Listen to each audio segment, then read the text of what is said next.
Hi, I'm Stephanie J. Block. And I'm Marylee Fairbanks. Welcome to Stages Podcast, where we're bringing creation and connection to center stage. Stages Podcast is sponsored by BetterHelp. I love summer. Everybody knows that when you walk on the beach, you feel better, but did you know why? Every time a wave splashes on the sand, it produces something called negative ions that elevate our mood. But sometimes we need a little more guidance than the sun, sand, and surf can provide. That's where BetterHelp can come in. A good therapist can guide us to better understanding life's ebbs and flows. BetterHelp offers customized online therapy, either on video or live phone chat sessions. You can speak with someone in under 48 hours, and BetterHelp is more affordable than in-person therapy. Right now, Stages Podcast members receive 10% off their first month with BetterHelp. So how about it? Get out in the sunshine, get some sand between your toes, and give BetterHelp a call. So many of our listeners have called BetterHelp, and we thank you because when you support our sponsors, you support Stages Podcast, all while supporting your own well-being. So log on to BetterHelp, that's HELP/stages, and start loving life.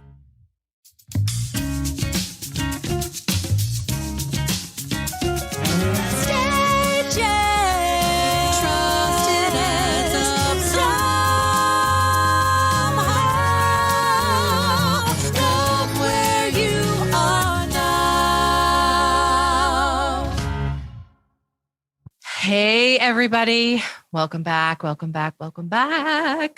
We have had a great little break here at Stages Podcast, and we know that we promised you something very exciting upon our return for Act 2 of Season 2, but we can't talk about it yet. So you're just going to have to keep waiting. Cool your jets, people. Cool your jets. We don't know yet the details, so we cannot yet tell y'all. Show business. But what we do have is me and Steph, and we're going to chit chat a little bit today. And I will tell you this, though, we have amazing guests. We are like booked, man, until January. And we have so many awesome guests, and we can't wait to share them all with you. And we're going to have a new kind of format, a new kind of schedule. What we're going to do is every other Sunday from now on. So there'll no longer be like a big Christmas break and a big summer break. We're just going to do every other Sunday all year round. So you never have to miss us ever again. I miss you. I miss them. It's amazing. It's like change couldn't possibly do that. As soon as I'm in it, oh, this feels right. I miss what happened. Then I go back to what happened. I miss what just was before. What is wrong? Sometimes the things you most wish for are not to be touched. Oh, I'm actually going to see that in a couple of minutes. I cannot wait. And that's the ticket. I'm bringing my mom because, you know, my mom and I have sung Sondheim in my car since, you know, I was a kid. So my mom, my husband, it's going to be so much fun and I can't wait. That's just one of my most favorite shows ever. Yeah. And people are going berserk. I think the themes from that show are so applicable. One of which we already know, James Lapine, Stephen Sondheim, genius, to take all these fairy tales that then like merge together all their lives, all their wants, all their hurts and fears, and have them teach each other, affect each other. It's really just genius. And I cannot wait to sit in the theater and watch it, but to know that it started at Encore and everybody just was like, yeah, let's just make something that's genius, bare bones, because the people, the story, and the themes work regardless of how many bells and whistles you have. Yeah. Then for it to move, Jordan Roth to see this gem and move it. And now people are just hungry for it because it speaks to the soul. I was listening yesterday to the soundtrack because I haven't heard it in a while. And, you know, I'm getting in my into the woods mode. And I was listening to No More questions, no more tests. And it is so where we all are right now. Yeah. No more. Yeah. And the line that really struck me was that one, left by, no more curses you can't undo, left by fathers you never knew. And all I could think of was the Constitution and what we're all going through. And I was like, this is so applicable to life with COVID and with the Roe Wade thing and with everything that's happening. It was so, listen to it with fresh ears and you're going to be like, whoa, it was almost prescient And then the other thing that was really interesting is I did this thing the other night and I told the story. And in the story, I talked about the aspen trees. So if you look at a grove of aspen trees, it's not individual trees, it's one tree. It's one root. It's actually the largest living organism on Earth. And so that root system is so powerful, it can shoot 1 million shoots inside of an acre. And the reason it's designed that way is so that if there's a forest fire, all it takes is one shoot to survive. And then that shoot will go back to the root system and regrow its growth. And the opposite side of that is that if one shoot gets like a sooty fungal disease, it can go down and damage a large part of the growth, right? Wow. And that's sort of what Into the Woods is, like the way they're all connected and everybody's choice makes somebody else's choice matter. And every time they blame someone, they're just redirecting this energy, but it just comes back to them. And every time you wish or you're unhappy for something, how it affects your life in an unexpected way, right? I just think Into the Woods is really quite a brilliant show. And you said in these times and how everything is resonating with us. First of all, listeners, I know I sound like B. Arthur. I know. I woke up. I don't know. I'm not sick. And yet I could sing bass today. Good morning. But maybe we as living beings have just all of these points are just repeated over and over. It's like these human themes and struggles and, like you said, blames and growth. It's the same. It's the same for every generation. It's the same for any community of people. We happen to be living in these times where those lyrics are then dissected and translated in a certain way from our understanding of what we're living through. But I guarantee you, had these lyrics been played 100 years ago, people would be like, oh my gosh, this is exactly what we're living through right now. And it makes me sad though. Of course, it's heartbreaking. No.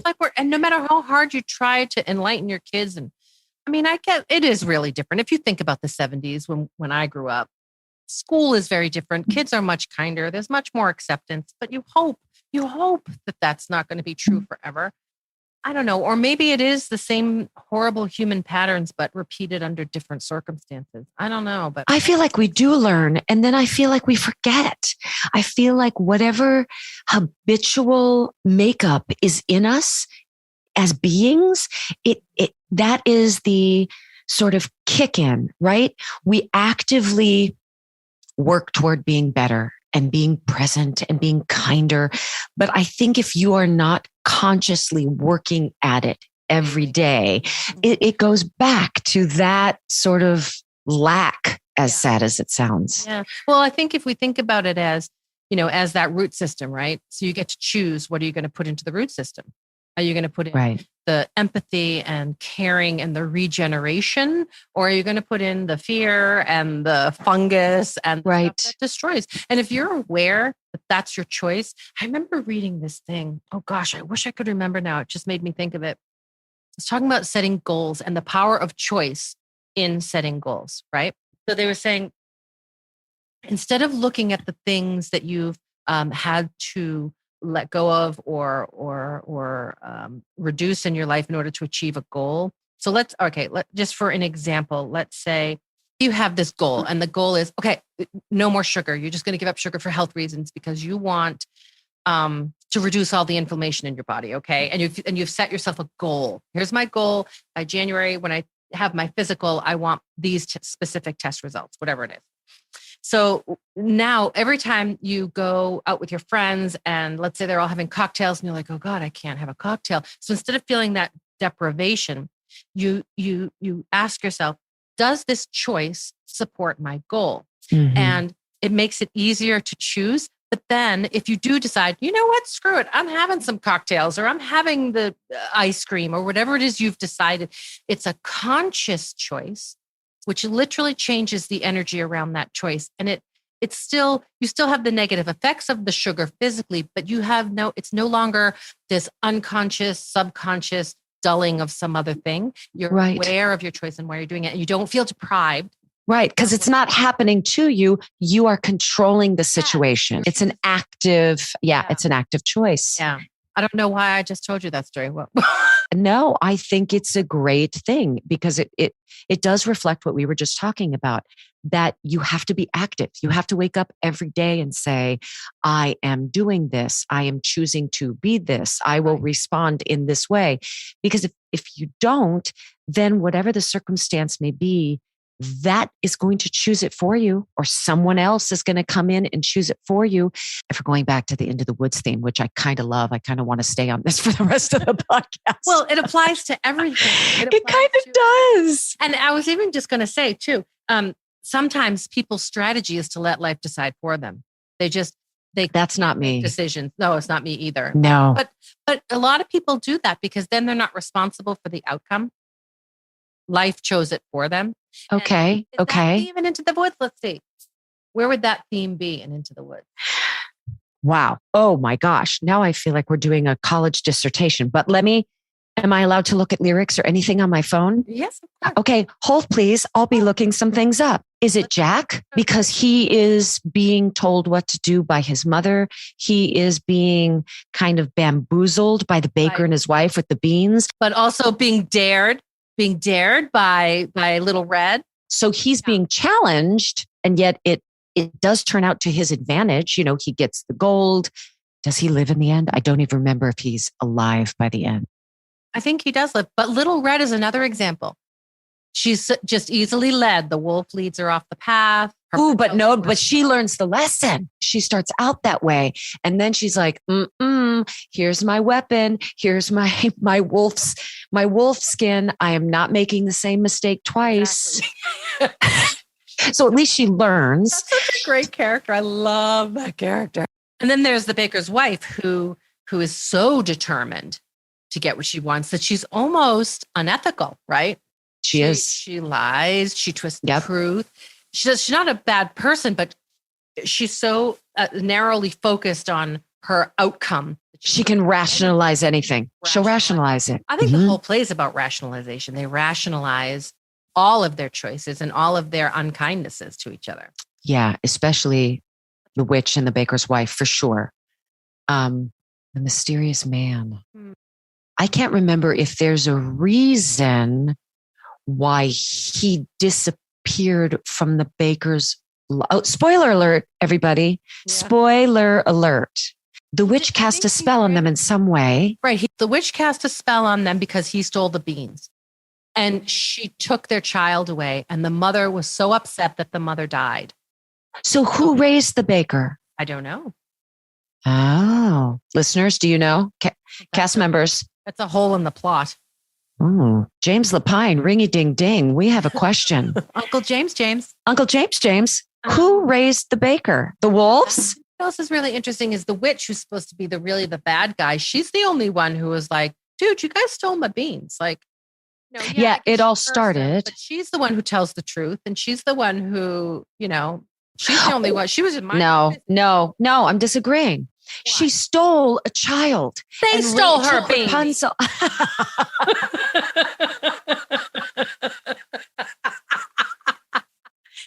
And that's a whole different conversation. Paralleling beans with babies, because that's a whole different thing. Seeds. Well, seeds are babies, right, people? Seeds are babies.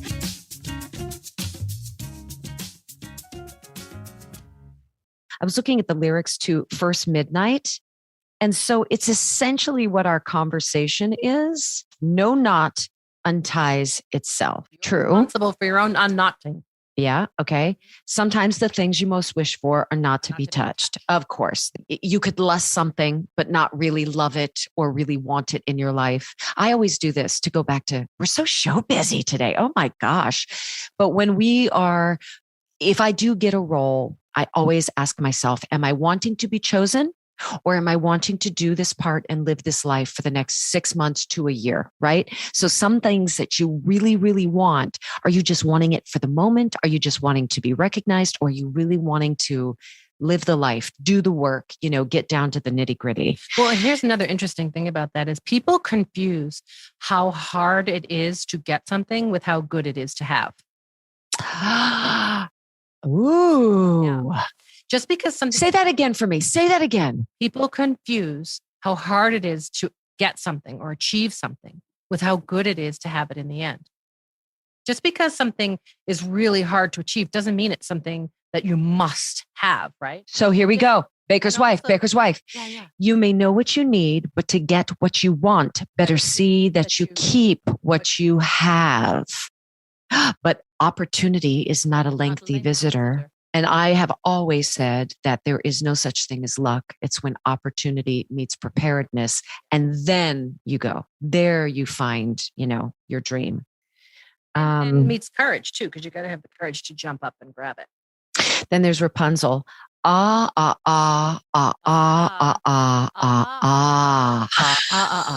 So it could be in pain, or aha, or ah. This is to your own interpretation, listeners. Here we go. The prettier the flower, the farther from the path. That also relates to how difficult it is. Yes, the work. I love slotted spoons don't hold much soup. Yeah. But then later she says, the slotted spoon can catch the potato. But I think that lyric reflects how you view something. So something can be more than one thing. A slotted spoon might not be good for soup, and so you automatically dismiss it when really you're not thinking about the other side of that. The slotted spoon can still do the job of a different nature. Yes. You're just like, I need more coffee. No. It is. This is very early for B. My B. Arthur voice is like, what? This is happening. People, we logged on before 8 a.m. Well, this is the thing. I don't drink coffee, but today I made a coffee. And I think that's why I'm talking so much and so fast. And now you may just drink it more because you are sounding very smart, Marylee. What was something in your household like these looking up? Oh gosh, I even need to look up the name of the song I would have called it One Midnight Gone, and it's called First Midnight. Okay. So the title of the song is First Midnight. If you want to go back and look at all these lyrics, were you raised with little sayings like this that were repeated to you by parents my dad had some funny ones. He used to do this thing, I remember hearing how, I think it was Audrey Hepburn had a mirror by her front door. And every day she would stop by the mirror before she left the house and she would remove one thing. Chanel. It's Coco Chanel. Okay. Mm-hmm. My father used to do something similar. He would stop by the mirror to check his hair because hair was very important. And he never took anything off, but he'd look over and he'd go, simplicity. Simplicity, the height of fashion. And he'd walk out the door. Meanwhile, nothing simple. Black silk shirt, gold chain, pinky rings, the hair, simplicity, the height of fashion.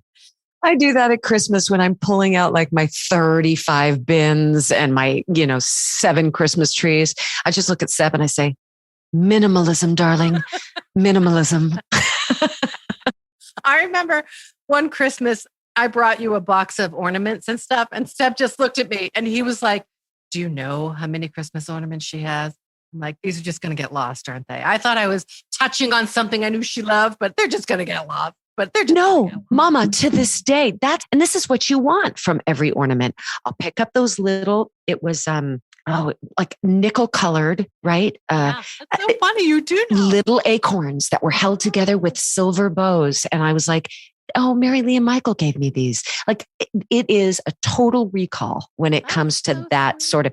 So it's never, yes, it's a lot, but for me, it doesn't feel like excess. It becomes excess when you're like, where did I get this? What memory does it hold? And then it's nothing. Then it's just taking up space. But if you can put a person, a place, a memory, a joy to it, then it's still worthwhile to me. So I'm sure that you give with that in mind too. I'll bet you give really thoughtful gifts and you've thought it through because your expectation is that other people will receive the way you receive.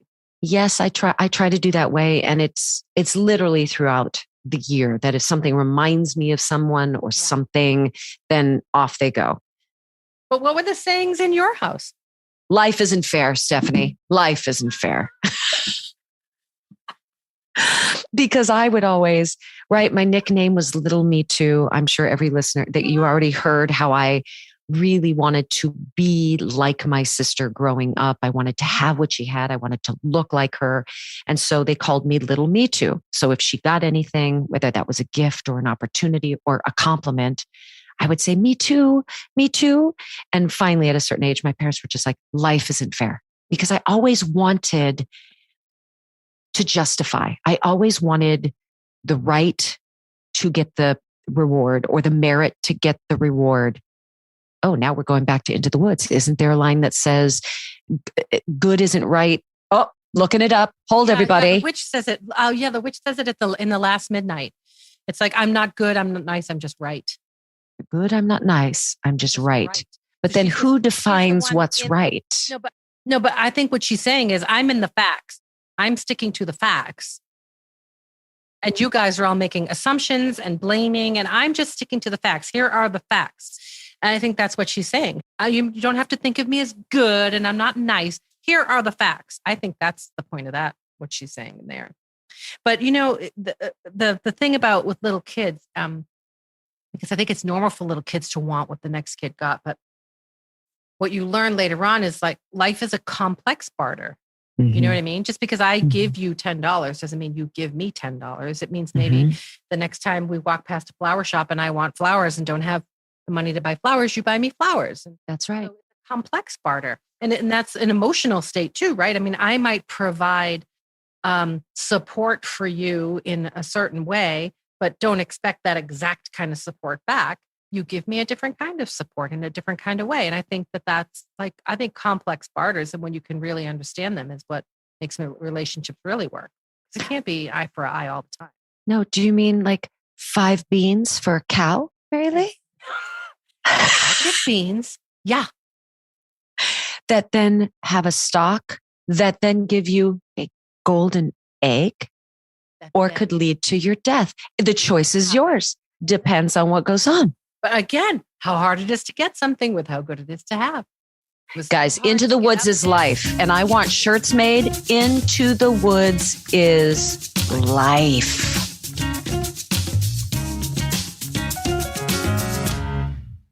No, here's the deal. Months have passed. We have been doing interviews, which I must admit, you said we took a great pause, and we did, and it was very nice. But when we sat down to pre-record our first interview, how good did that feel? So good. I know. We were a little rusty. And when we were saying the bio for this extraordinary person, like my tongue was tied. I had to repeat it several times. But the conversation within 20 minutes was free flowing. We were back to our ridiculous selves. We were able to disarm each other and have a really beautiful, open conversation, which is always the goal. And so we are excited to air and release these episodes that we've already recorded, because the discussions it runs the gamut, but it's always so interesting to hear from people and their walks of life, their paths. I have fun news too, though, coming up for me in the fall. Talk to me. I'm one of the investors in Kimberly Akimbo. Chance is, one of the above the title producers, and yes. She and I have a production company now together. And so we're investing in this show together, and I can't wait. Oh, I think that's a great one to invest in. One, because it seems to be not only a great piece, right? Commercially, it got great reviews. People are loving it. But it seems like a passion project for a lot of the people that created it, were in it at the Atlantic Theater. Mm-hmm. So it's not just people seeing dollar signs. It's really being created for what I consider artistic reasons and putting good out into the world. And your audience is leaving with a whole different sort of energy and spiritual understanding. And that's so you. So when art and that come together, that's exciting. That was sort of how I felt about Come From Away. Uh-huh. You walked into that theater expecting one thing, and you left changed. And it was a story about the human experience, and it was about what you put into that root system, right? That's right. That's right. Kimberly Akimbo is about too. It's edifying. It has this human experience element, and it's not this gigantic story, but a small, intimate story.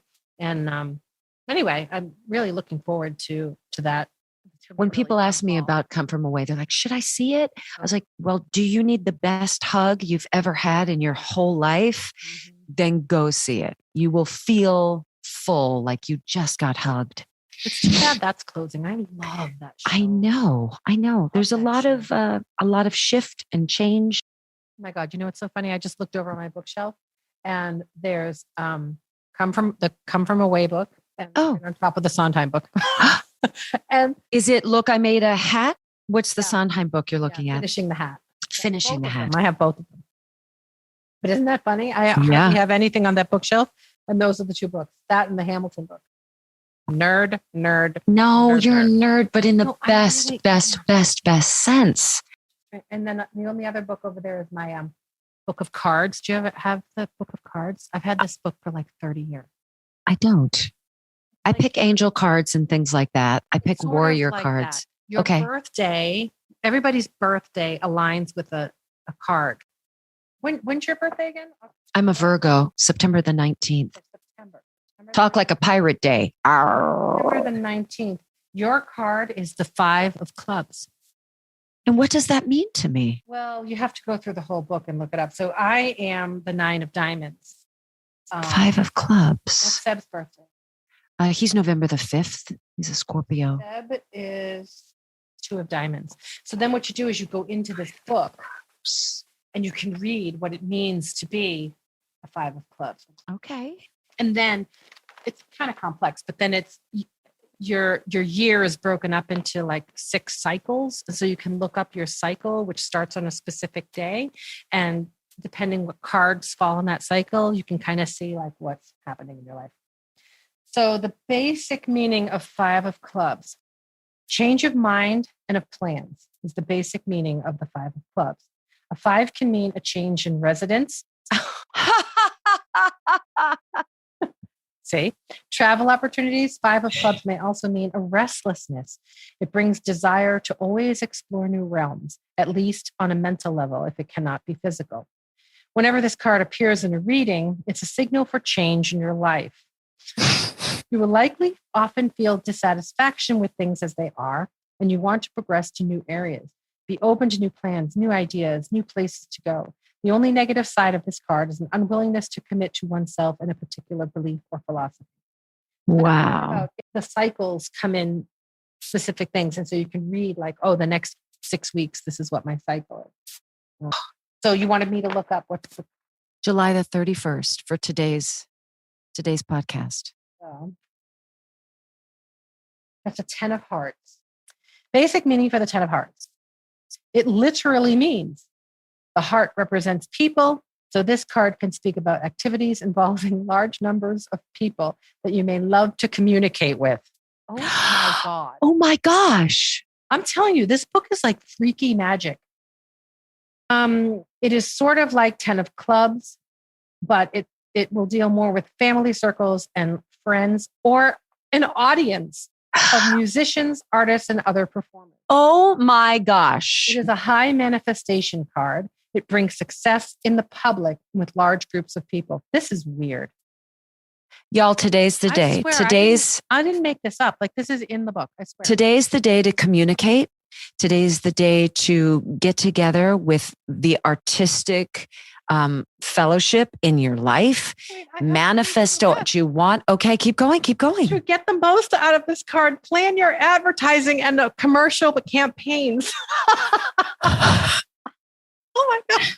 Hello, fellow business partner. Are you listening to us in this very day?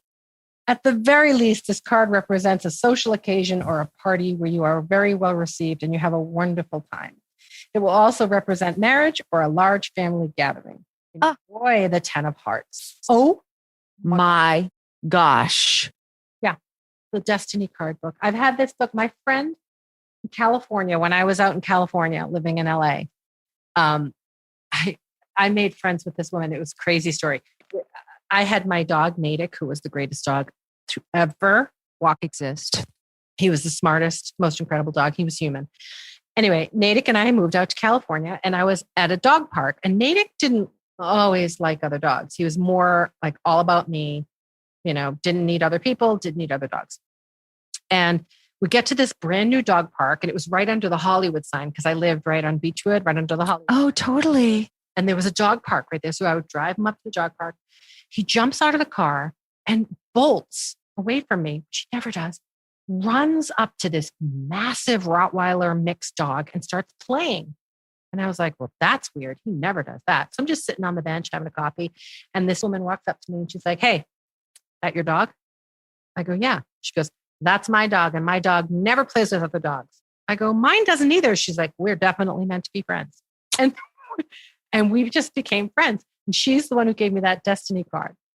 We'll leave the title and the author of the book in the links. Check it out. That's wild. Yeah. I mean, I always believe there's always going to be a piece of my pie that believes in all the woo-woo, but golly, for it to hit me personally, for it to hit why we're dropping on this very day. So I'm going back to Into the Woods. I'm going into the woods. What's the quote that is sitting with you from the show? From the show? Yeah.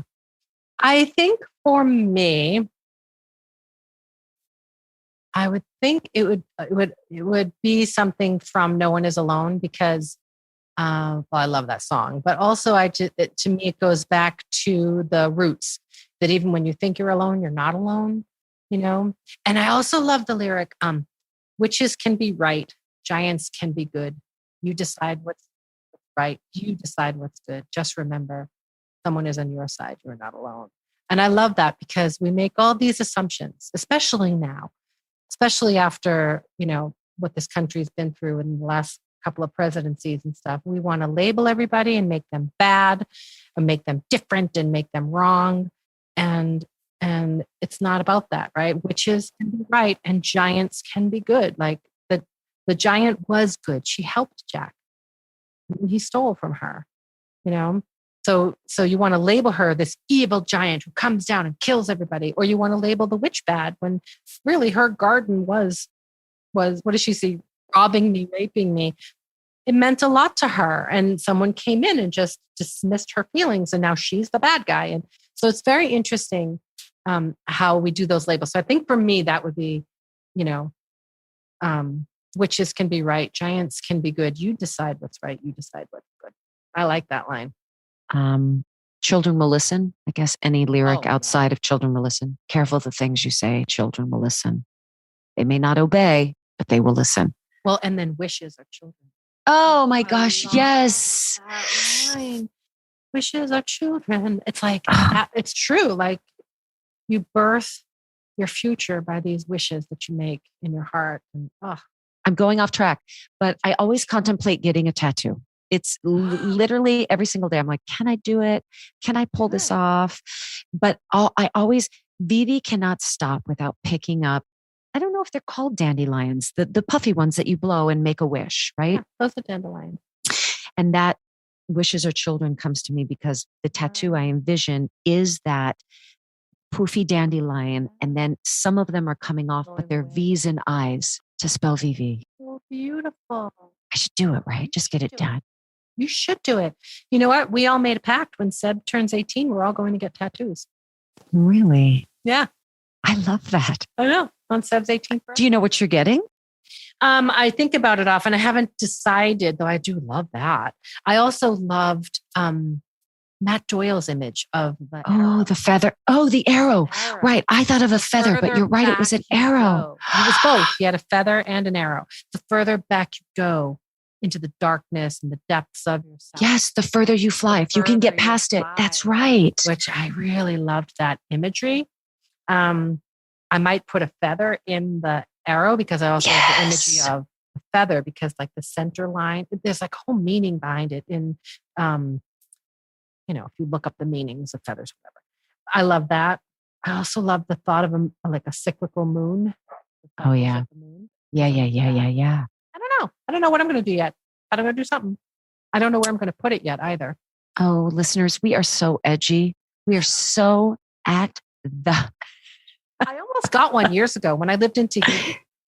I came really, really close to getting a Tahitian tribal band.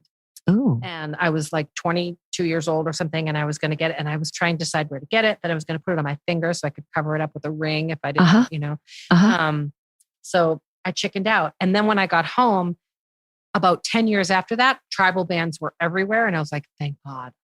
but now, I would have been is it culturally appropriate? Like now people may be looking at that going, aha, I know appropriation is. This is a really interesting thing too, though. If a Tahitian friend told me this was what your band should be and shared it with me and dawned it on me, then I think that that's not appropriation. And when I agree. in Mexico, That's gifting. Somebody from the culture is gifting you. Yes. Mm-hmm. And I did a sweat lodge when I was in New Mexico over the spring. And I was talking to an indigenous man. And I said to him, I've been told that I'm not supposed to burn sage. And I burn sage all the time. And I said, someone told me I'm not allowed to burn a white sage. And is that wrong? Is that something I shouldn't do? And he was like, that's absurd. We don't care. We don't care if you burn sage. Why would I care? If you want to take something from my culture, as long as you treat it with respect, honor it, honor the meaning behind what you're doing. Absolutely. And then he gave me a big smudge stick. But if you understand the meaning and you give thanks and you put gratitude and understanding into that root system, then that's okay. Then I think it's okay. But that's just my opinion, and it may not be popular. And the people I've asked have absolutely said, like, no. But I don't know. No, I'm with you.